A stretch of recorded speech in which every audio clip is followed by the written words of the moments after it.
বন্ধুরা, আজকে তো আমাদের এখানে স্বতঃস্ফূর্তভাবে সকলের উপস্থিত থাকা দরকার ছিল, কারণ আজকে বক্তব্য পেশ করবেন কারা? আমাদেরই ফসল, আমাদেরই কলিজার টুকরো, আমাদেরই অহংকার, আমাদের গর্ব। আমরা অনেক দূরে যাই, দূর দূরান্ত থেকে উলামায়ে কেরাম আসেন তাদের ওয়াজ শোনার জন্য, কিন্তু আজকে এখানে যারা ওয়াজ করবেন এরা আমাদের ঘরের ফসল না।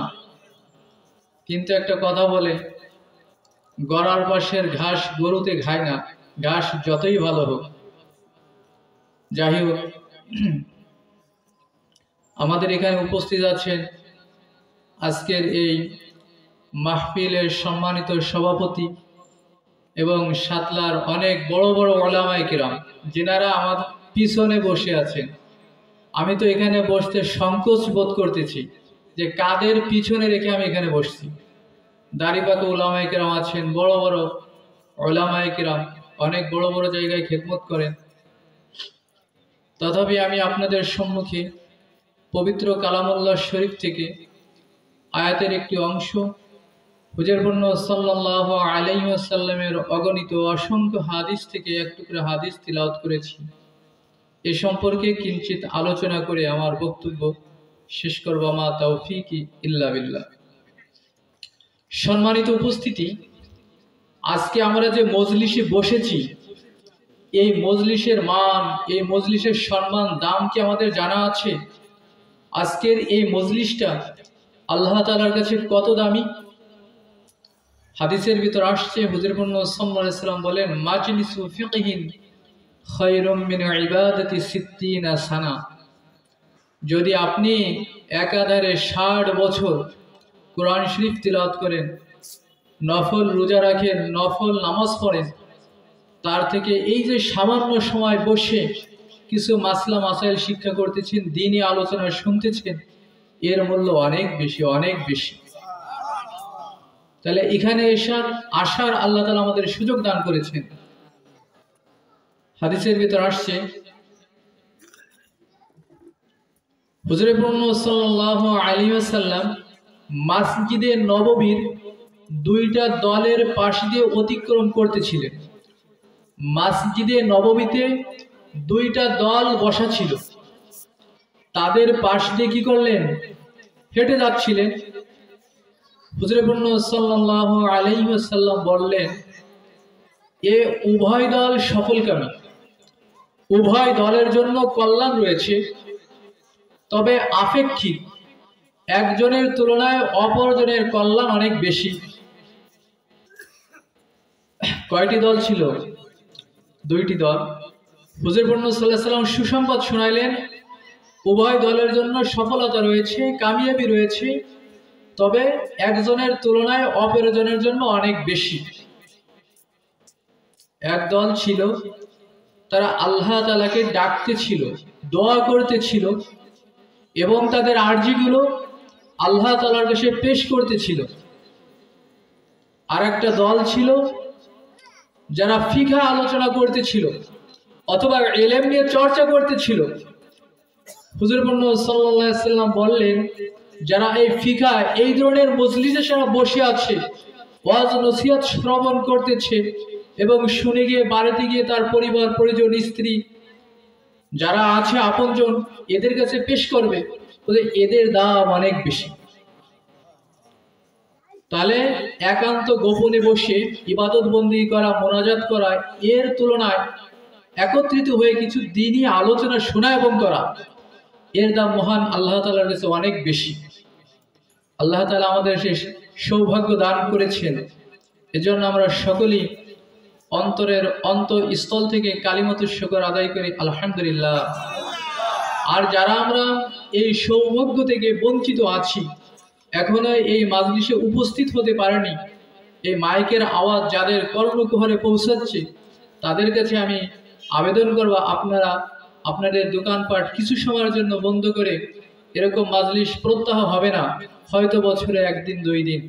কাজেই আমার আপনার আখিরাতকে সুখময় করার জন্য আমরা দোকানগুলো বন্ধ রেখে দোকানের সামনে থেকে ভিড় কমিয়ে আমরা এই মাজলিসে চলে আসি। সম্মানিত উপস্থিতি, আমরা সবাই কল্যাণকামী। আমরা কি চাই? সবাই মঙ্গল চাই। মঙ্গল চাই, কিন্তু মঙ্গল আমরা চিনি না। আমরা ভালো চাই, আমরা কল্যাণ চাই, কিন্তু কল্যাণ কোন জিনিস, কিসে কল্যাণ নিহিত রয়েছে এ বোধগম্য আমাদের নেই। কল্যাণ কাদের জন্য, কারা দামি? হুজুর সাল্লাল্লাহু আলাইহি ওয়াসাল্লাম বলেন, মাইয়ুরিদুল্লাহু বিহি খায়রান ইউফাক্কিহু ফিদ্দীন।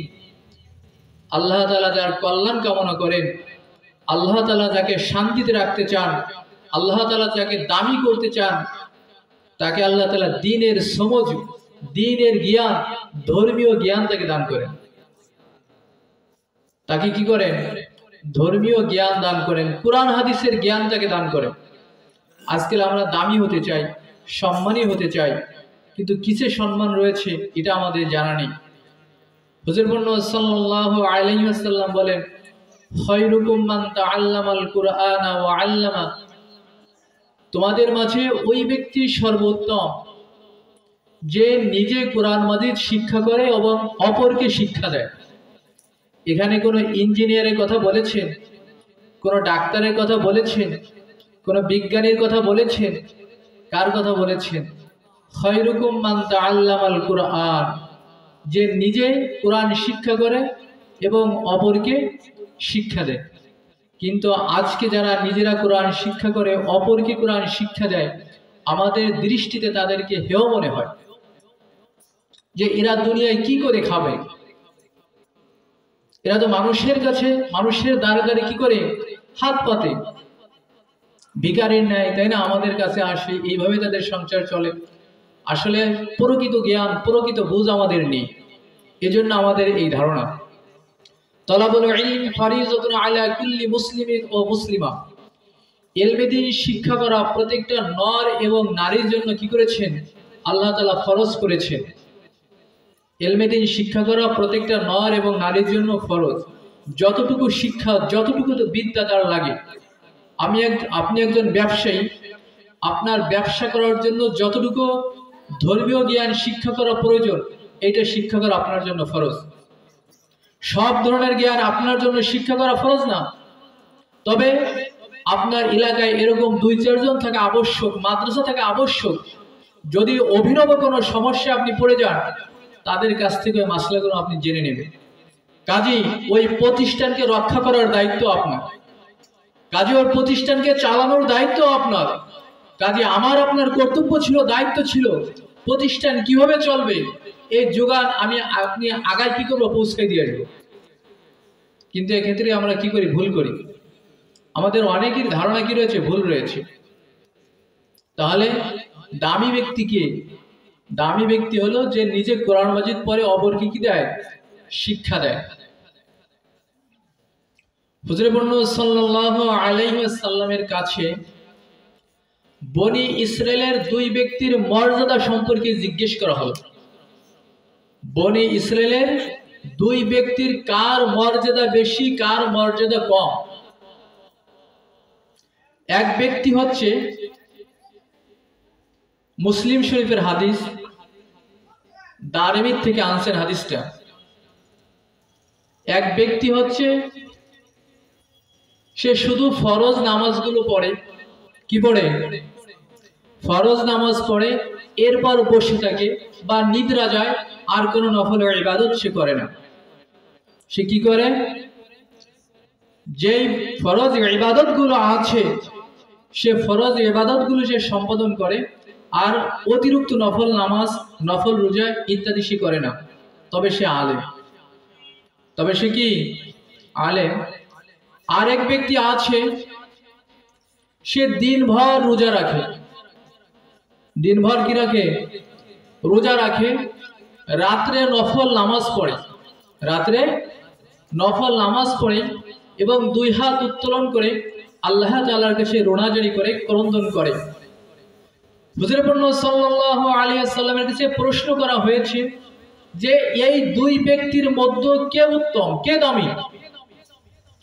হুজুর সাল্লাল্লাহু আলাইহি ওয়াসাল্লাম বললেন, যিনি আলেম, ফরজ ইবাদতগুলো কি করেছে? আদায় করেছে, এরপর বসে রয়েছে, সে ওই ব্যক্তির তুলনায় দামি। কেমন দামি? কাফজলি আলা আদনাকুম, তোমাদের মাঝে সর্বসাধারণ যে, তার তুলনায় আমার যে মর্যাদা, ওই আলেমের মর্যাদা যে সর্বদা ইবাদত করে তার থেকে ঠিক তদ্রূপ। বুঝে আসছে আমাদের? তাহলে কোথায় আমাদের মর্যাদা রয়েছে, কোথায় আমাদের দাম রয়েছে, এগুলো আমরা কি করেছি? ভুল পথে এগুলো অন্বেষণ করতেছি, চিন্তা করতেছি।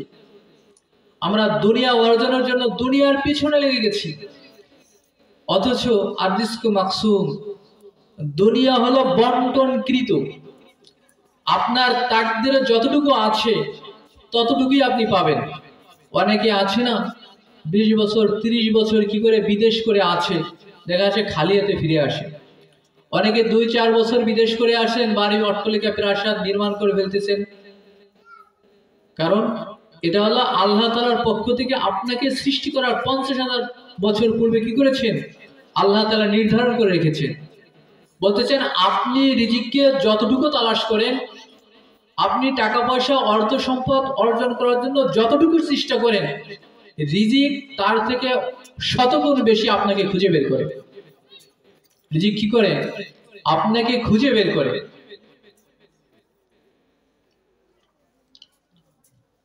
আদ-দুনিয়া বিকদরিল মুকদ্দার ওয়াল আখিরা বিকদরিল মুশাক্কা।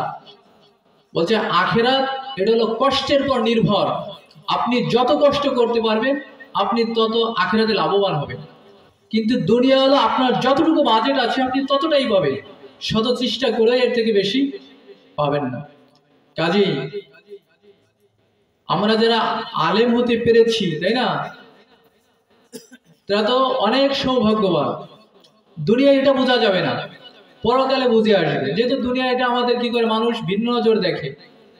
কিন্তু যারা আলেম হতে পারেনি, যাদের সন্তানাদি আছে, সন্তানাদি না থাকলে ছোট ভাই ব্রাদার আছে, সবাই আজ থেকে প্রতিজ্ঞা করেন আমার ঘরে একজন আলেম হোক, আমার ছেলে কি হোক আলেম হোক, আমার নাতিপুতি আলেম হোক। মেরে ভাই দোস্ত বুজুর্গ, আলেম হলে ঠকবেন না। মনে করেন এক ব্যক্তি মৃত্যু শয্যায় শায়িত, এক ব্যক্তি মৃত্যু শয্যায় শায়িত, তার 4টি ছেলে আছে। কয়টি? 4টি ছেলে। একজন ধরেন বড় ডাক্তার, একজন বিজ্ঞানী, আর একজন অনেক বড় ব্যবসা করে। যদিও সে সুযোগ সুবিধা হয়নি, বাপ যখন কি ছিল খাওয়ার উপযোগী ছিল, ভরণ পোষণ করার উপযুক্ত ছিল, ওই সময় কি করেনি, ভালো ভালো খাওয়ায়নি। কিন্তু এখন মৃত্যু শয্যায় শায়িত, মৃত্যু যন্ত্রণা শুরু হয়ে গেছে। এই সংবাদ পেয়ে তো প্রত্যেকেই আসছে, তাই না? হয়তো কেউ গৌর নদীর থেকে আসার সময় কি করে নিয়ে আসছেন? রসমালাই নিয়ে আসছেন, অথবা কেউ 2 গাড়ি অক্সিজেন নিয়ে আসছেন, অথবা অনেক ফল ফ্রুট আনার নিয়ে আসছেন। এদিকে তিনি আর মৃত্যুর ফেরেশতা কি করছে? চলে আসছে। যখন মানুষের মৃত্যু উপস্থিত হয় তখন 2 দল ফেরেশতা আছে। এক দলে 500 ফেরেশতা থাকে, জান্নাতের ফেরেশতাও থাকে, জাহান্নামের ফেরেশতাও থাকে। জাহান্নামের ফেরেশতা দেখে তার প্রাণ তার দেহ থেকে বের হতে চায় না। যদি সে জাহান্নামী হয় তাহলে জাহান্নামকে তার সামনে তুলে ধরা হয় যে তুমি মরার পরে এই তোমার স্থান। আর যদি সে জান্নাতি হয় তাহলে জান্নাতকে তার সামনে তুলে ধরা হয়। তখন সে জান্নাতে যাওয়ার জন্য তার শরীর থেকে বের হওয়ার জন্য ছটফট করতে থাকে। এ কথাই মহান আল্লাহ তাআলা পবিত্র কোরআনে বলেন, ওয়ান্নাজিআতি গরকা ওয়ান্নাশিতাতি নাশতা। মৃত্যুর ফেরেশতা কারো জানকে কব্জ করবে, টেনে হেসড়ে বের করে নিয়ে আসবে।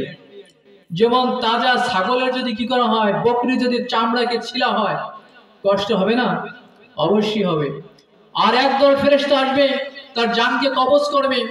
যদি বেলুনের গিট খুলে দেওয়া হয় তাহলে বেলুনের ভিতর থেকে হাওয়া বের হতে কি সময় লাগে? কোনো কষ্ট হয়? কোনো কষ্ট হয় না। তাহলে মৃত্যুর ফেরেশতা এসে গেছে, তার পানির পিপাসা লেগেছে। তাহলে ছেলে কয়টা? 4টা। কেউ 2 গাড়ি অক্সিজেন নিয়ে আসছে, কেউ 1 গাড়ি মালটা নিয়ে আসছে, আর একজন রসমালাই নিয়ে আসছে। আর একটা ছেলে ছিল তাকে সে মাদ্রাসায় পড়াইছে। কোথায় পড়াইছে? মাদ্রাসায় পড়িয়েছে, হয়তো সে বড় আলেম হতে পারেনি, বিশুদ্ধভাবে সে কোরআন পড়তে পারে, সে কোরআনের কারি হয়েছে। সে দৌড়ায় এসে ওযু করে কোরআন শরীফ নিয়ে পিতার মাথার কাছে বসে সূরা ইয়াসিন পাঠ করেছে। কি পাঠ করেছে? সূরা ইয়াসিন পাঠ করেছে। সমস্ত পিপাসা দূর হয়ে গিয়েছে। আসানের সহিত তার মৃত্যু হয়ে গিয়েছে। কারণ মৃত ব্যক্তির পাশে বসে যদি কি করা হয়, কোরআন তিলাওয়াত করা হয়,